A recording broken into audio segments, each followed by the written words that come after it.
It's Fate time! Hello and welcome to another figure review. Today we're going to have a look at the Figma number 479. It's Fate Grand Order Anime Merlin. Another one of the Fate line. This time going back to the Grand Order Anime. Figma kind of flip-flopping around. Very interesting design though, I gotta be honest, there's a lot to take in here. He has some very cool accessories. The staff itself seems like a work of art.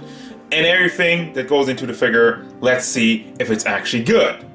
This guy has some pretty good size, but also some weight in the back, so he's just probably prone to falling down, but we got a base with all the Figmas. Stands at about 18, even though that clearly says 16 centimeters, I just can't read, I guess. Centimeters to the top of the head, as I'm saying, for Figma, that's pretty big. 6.2 inches tall.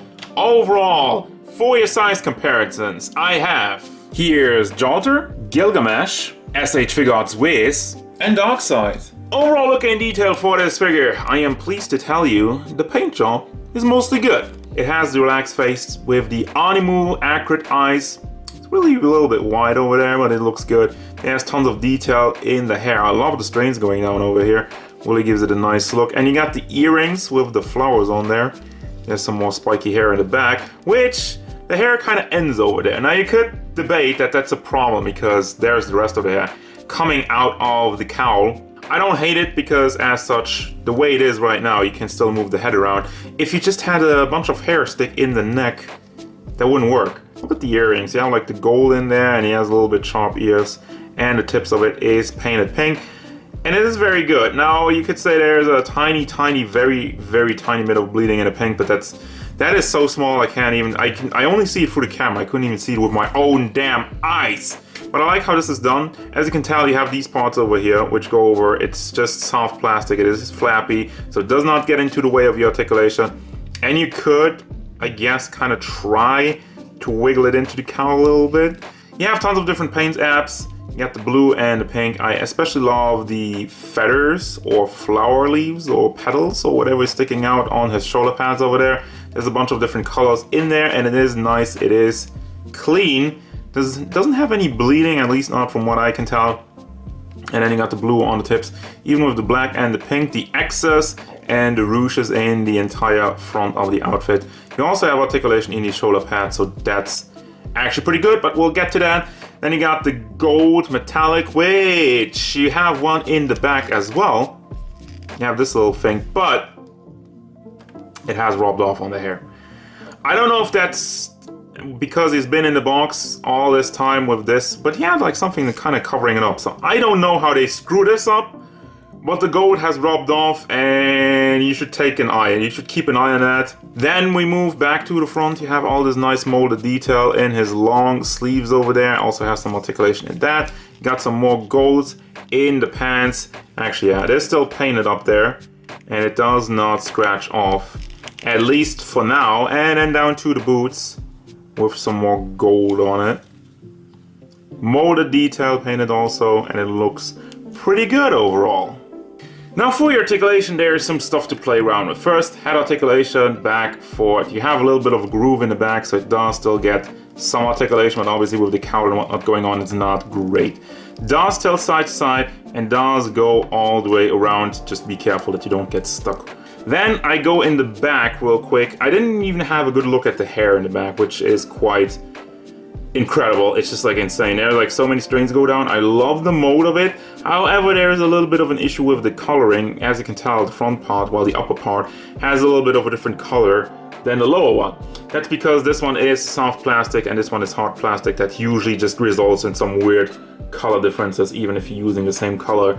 This one is just soft plastic, so it moves out of the way for your big ball hinges in the big hairs. Goes up and does rotate, does go all the way around. No problem there, so it does make for some decent poses. And obviously does rub off on the gold, unfortunately. Then you have also for the rope, it's just on ball packs, see-through ball packs, so be careful with that.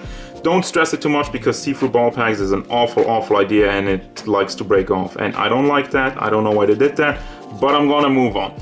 Then we have the shoulder articulation. Well, actually, let me see for the shoulder pads over here. Those are just connected via ball, very small ball hinges in the back.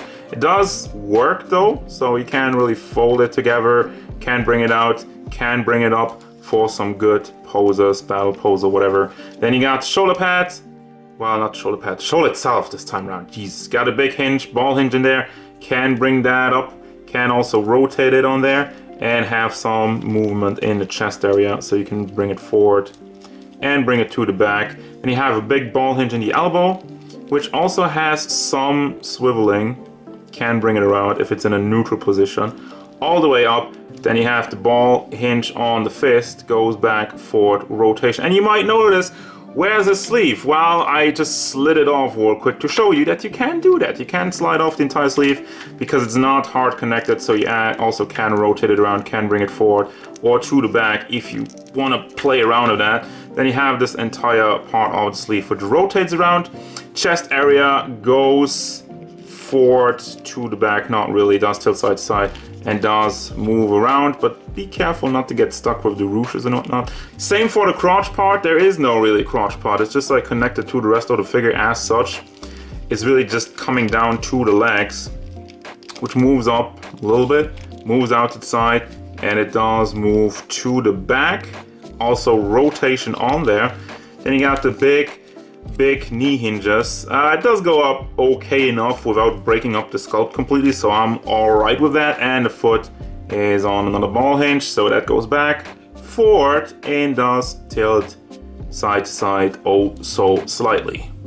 For your accessories, I'm gonna start off in a random order as usual. We got the staff, which looks quite majestic. Got all the purple, silver, metallic in it. Moves up to the stuff that's wrapped around the sword and the top part over here with some more gold. You also got the hilt of the sword, which you can pull out for one reason and one reason only. Also look at the nice gold in there. You got a sword. So if you want to display him with the staff and the sword, it would be weird if the hilt was still in the staff, right? So you got your own little sword. Golden hilt, some more blue, some more metallic. Looks good, looks clean. You got two sets of flowers for, I guess, his Noble Phantasm, or if you just want to pose him with flowers. He has the flower theme, obviously, so you got to go with that. They are just connected via these bases, and I don't think that you can take it out. I think it's connected to that permanently, but it does just kind of rest on the floor, so you can get that side to side. Can have a nice display with it. Then you have two face sculpts, one just looking to the side and one angry yelling face. Also the earrings on there. Have another look at those. Look very good. I want to have a look at the base actually, because, well, this is the base. Now it has a Type Moon copyright on it. You also have this thing. Holy crap, what is this? So you can either connect it with this extra piece of the base or just connect it directly to the base. And you have this because all of his hair makes it hard to reach the pack hole in the back, so they did this monstrous thing. Nice, I like that. I like that they thought of that. And you got the hands, open hands, kind of a little bit more folded hands, and two holding hands for the staff or the sword. And finally, your Fingma bag for your accessories. And it's gonna bring me to the final thoughts for this Fingma Merlin figure. What do I think about this one? Very simple. Completely worth it in my estimation. I love the design. There's a ton of detail in the mold, and also the paint job is good. Paint job good on Fingmas. Usually we have a huge issue with that, so I'm very, very thankful that it seems to be clean on this one. Maybe it's going up. The only thing you could detract some points is, in my estimation, the articulation. Now, on one hand, I think it's great. You got some great stuff going on, especially with the hair, and they really thought about a lot of things, especially the posability also in the shoulder pads and whatnot. But mostly the lower part, like the crotch part that doesn't rotate at all, is a bit of a disappointment, and the torso is kind of meh.